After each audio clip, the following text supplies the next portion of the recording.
Hello, YouTube divers. This is Water Dive 122, and today I want to welcome you all to the second part of episode 10 of Magic Metal Mondays, the episode where I go down and rank my top 100 all-time favorite hard rock and heavy metal songs. Yesterday, we left off on number 80, and today we're going to be going from number 79 all the way down to number 60. We're getting very, very, very, very, very, very close, people. So, without further ado, let's get started. Coming in at number 79 is Be All End All from Anthrax from the 1988 album State of Euphoria. You could very much think that this is the title track of the album, even though it's not really the title track of State of Euphoria. This song is definitely my favorite song from State of Euphoria. I love this song. I love Joey Belladonna's vocals on here, and I love the backup vocalist by Scott Ian and Frank Bello. I love the guitars by Dan Spitz, and of course the frickin' drumming by Charlie Benante. Absolutely is phenomenal. Be All End All by Anthrax coming in at number 79. Really great song by Anthrax. Now we're moving on to number 78, The Burning of Sodom by Dark Angel from 1986 and Darkness Descends. Now, I've never really talked that much about Dark Angel. If you don't know who Dark Angel is, they're this thrash metal band from the Los Angeles area, kind of where the Big Four formed. And they freaking rock. I mean, yeah, you can barely hear the vocals, but those riffs, especially on this song, the second song from their phenomenal album, Darkness Descends, it's freaking insane. I remember when I first heard this, I was blown away. This is a freaking killer song. The Burning of Sodom by Dark Angel from Darkness Descends from 1986 comes here at number 78. Number 77 is Ligeia by Annihilator from 1989 in the album Alice in Hell. Now, this was the song that got me into Annihilator. Randy Rampage, this is the only album that he appeared on. He was the vocalist on this album. He does an okay job. I'm not really a big fan of him, but it's pretty darn good. I love the title track Alice in Hell from this album. But Ligeia is basically the song that got me into this album, and it's what got me into Annihilator in general. Jeff Waters does an amazing job on the guitar, and I know they have another guitar player, but I don't know his name.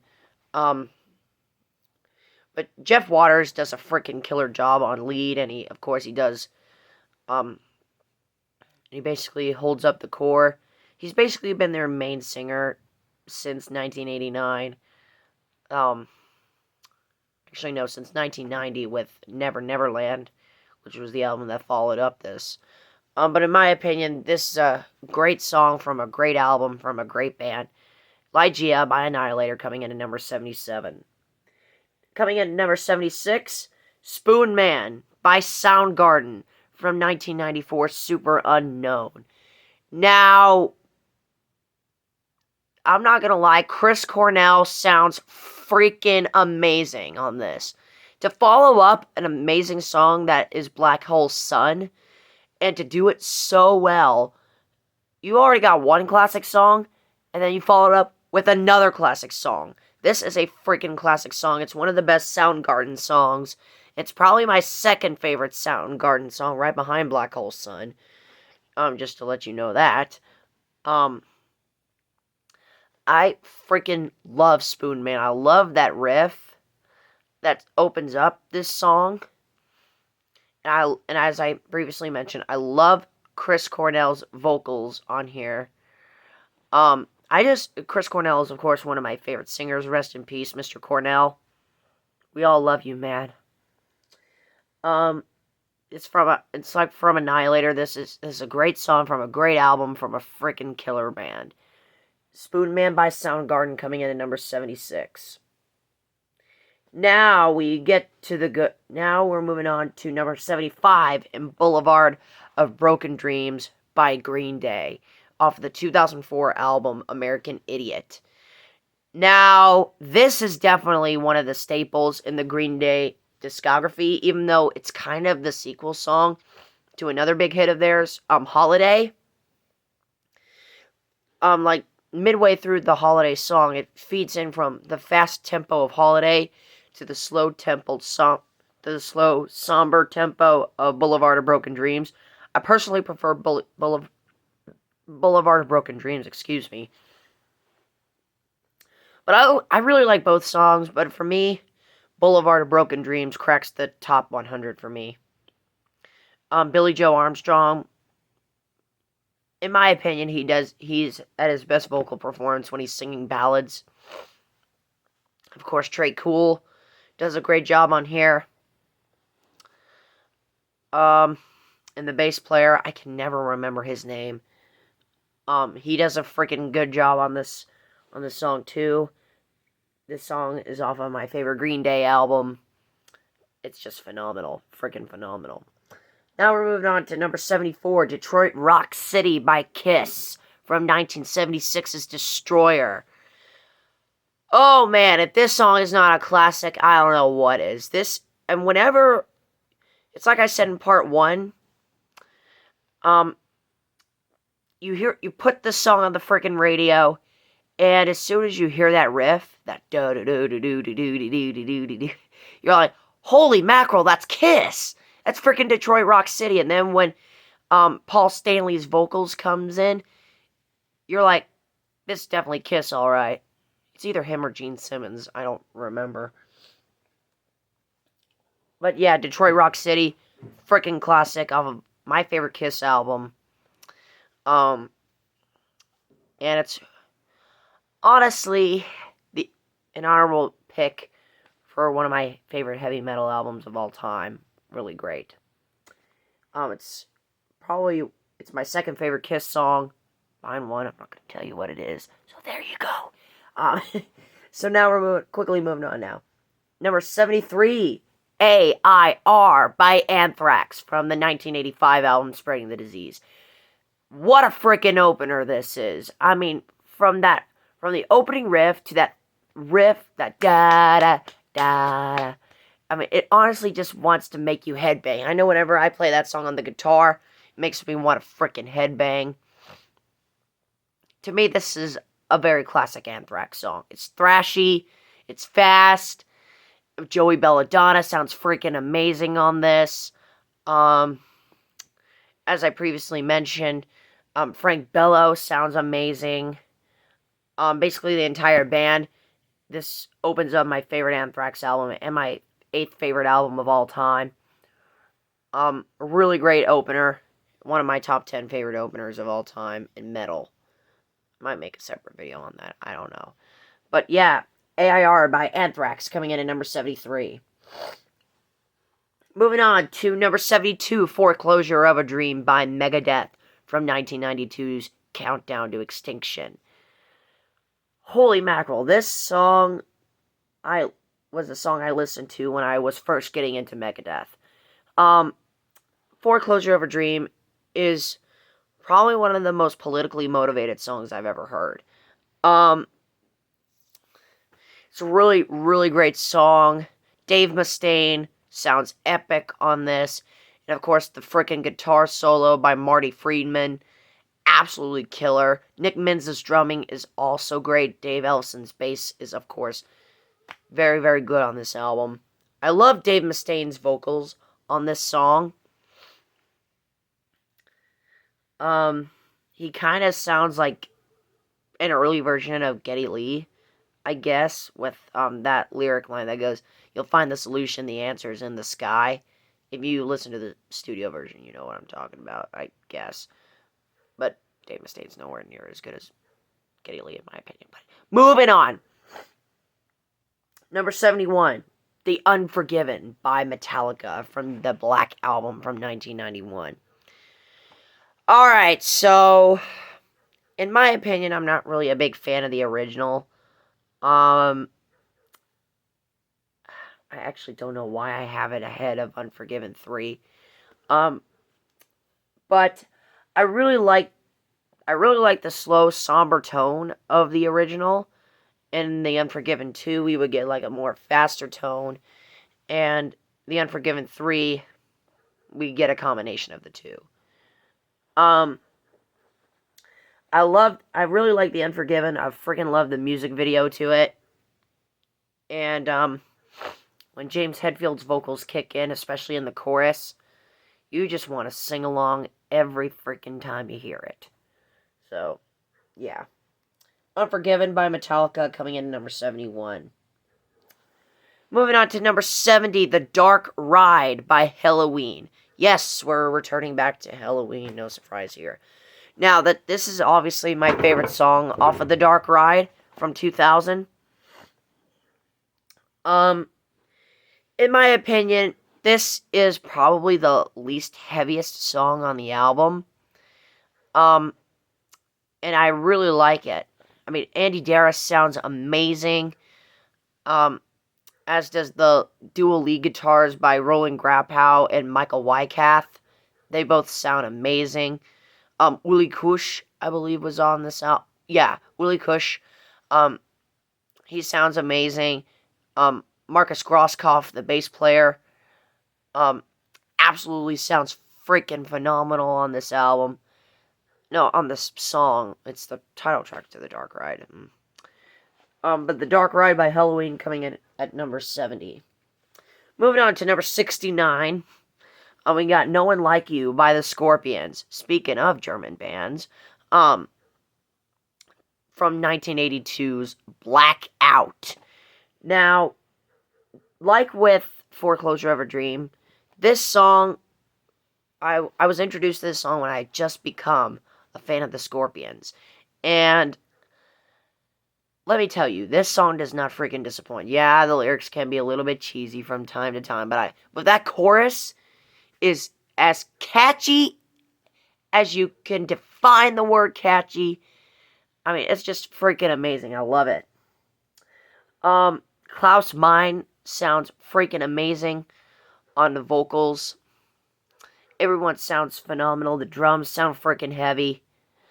And the lead guitar solo that opens up this album, opens up this song rather, is freaking amazing. I love it a lot. Now we're moving on to number 68, Smells Like Teen Spirit by Nirvana from 1991's Nevermind. Holy mackerel, and this is another song, like, if you put it on the freaking radio, you're like, yeah, I know that song. From that opening riff by the late Kurt Cobain, you're like, yep, this is Smells Like Teen Spirit by freaking Nirvana. And then Dave Grohl's drumming is epic on this song, and the freaking music video is also great as well. I mean, imagine standing in a gym that's dark orange in front of a bleacher full of teenage kids playing that song. You just want to get up and dance with Nirvana. I know I would if I was in that music video. Now we're moving on to Through Eyes of Glass by Forbidden from the 1988 album Forbidden Evil. Now, Forbidden is basically one of those bands that is kind of hard to define. They're a metal band. Rust Anderson is a freaking killer singer, and he really shows off his range on this song. The guitar solo is also freaking amazing. It was basically the guitar solo of this song that made me want to check it out. Through Eyes of Glass is a freaking killer song, and Rust Anderson, in my opinion, sounds like a combination of Ronnie James Dio and Michael Kiske. Yeah, he's freaking amazing. Now we were actually returning back to Helloween for number 66 in March of Time from 1988, Keeper of the Seven Keys, Part 2. Yeah, like with Through Eyes of Glass, Michael Kiske absolutely shows off his vocal range on here. Well, he does that on basically all the albums he plays with Helloween. But March of Time is one of those songs where if you listen to the chorus, you're like, oh my god, Michael Kiske is a freaking angel. And he is. This was basically when Helloween was in their prime. And as I mention every time I talk about Keepers Part 2, one of the standout tracks that I frequently mention is this one, March of Time, as well as Rise and Fall, Dr. Stein, I Want Out, Keeper of the Seven Keys, and Eagle Fly Free. But yeah, March of Time, it has a powerful chorus, and it's freaking amazing. I love it. Now we're moving on to number 65, Paranoid by Black Sabbath. The song, not really the album. This was the song that got me into Black Sabbath. Ozzy Osbourne sounds amazing on here. Tony Iommi is great. Geezer Butler's lyrics are as dark as ever. Bill Ward sounds amazing on the drum behind the kit. From the opening riff to the final word in the song, you got yourself a freaking metal classic here, and I love it. Moving on to number 64, The Battle of Evermore by Led Zeppelin. Now, this one might be a little bit controversial because I know a lot of Led Zeppelin fans aren't really big on this one. This one came from Led Zeppelin 4 from 1971. I feel it's underrated. I really like the duet between Robert Plant and the late Sandy Denny.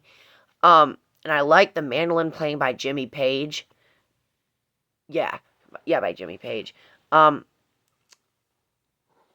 it really feels like you're in the medieval era, to me. It really feels like you're in the medieval era. Now we're moving on to number 63, Rock and Roll All Night by Kiss, from the 1975 album, Dressed to Kill. Now, this is my favorite Kiss song. Yeah, it overtakes Detroit Rock City just by a little bit. Mainly because this was really the song that really got me into Kiss. Gene Simmons sings the verses on here, and all of them sing the chorus. I mean, that chorus is as catchy as it will ever be. The music video for this was actually supposed to be a live set in 1975, but it was so bad that they made like a studio recording version of it or something like that. I don't know. But I freaking love this song. And I really like this song. That's what got me into Kiss. So, there's that. Rock and Roll All Night, coming in at number 63. Number 62, The Death of Innocence by Dark Angel, from the 1989 album Leave Scars. Now, speaking of great metal openers, woo! This song packs a punch. It's basically, on this album, on this song, and on really this album in general, it takes everything that they did on Darkness Descends, which was their previous album, and made it a little bit more progressive, but still really freaking heavy at the same time. I love this album, and I love this song. What a freaking way to open up this album. Now we're moving on to number 61, At Dawn They Sleep by Slayer, from the 1985 album Hell Awaits. Slayer! Yeah, I had to do that. I really love At Dawn They Sleep. It's my favorite song off of Hell Awaits. Even though I could have probably had a lot of songs off of Hell Awaits to choose from. It's a freaking classic. This song really packs a punch. I really like the first half of it, where Tom Araya is just echoing his voice, and of course the quiet guitars by Jeff Hanneman and Kerry King are kind of out there, and of course David frickin' Lombardo, the godfather of the double bass pedals behind the kit. Absolutely amazing. So, At Dawn They Sleep by Slayer, coming in at number 61. Now, to wrap up this part, For Whom the Bell Tolls by Metallica at number 60. Yep. From the 1984 album Ride the Lightning. Oh my goodness. I think this was the first single off of Ride the Lightning. I could be wrong. But I really, really, really, really, really, really, really, really love For Whom the Bell Tolls. I really like the version that they did from the Cliff of Mall video. Cliff Burton, one of my favorite bass lines of all time. Great, great stuff. I love it. James Hetfield sounds really amazing. Kirk Hammett also, and Lars Ulrich. Freaking amazing. So, For Whom the Bell Tolls by Metallica coming in at number 60. And that will end part 2. Thank you so much for watching, my fellow YouTube divers. This is WaterDive 122 signing out. Ready to dive into more fun on YouTube. Thanks for watching.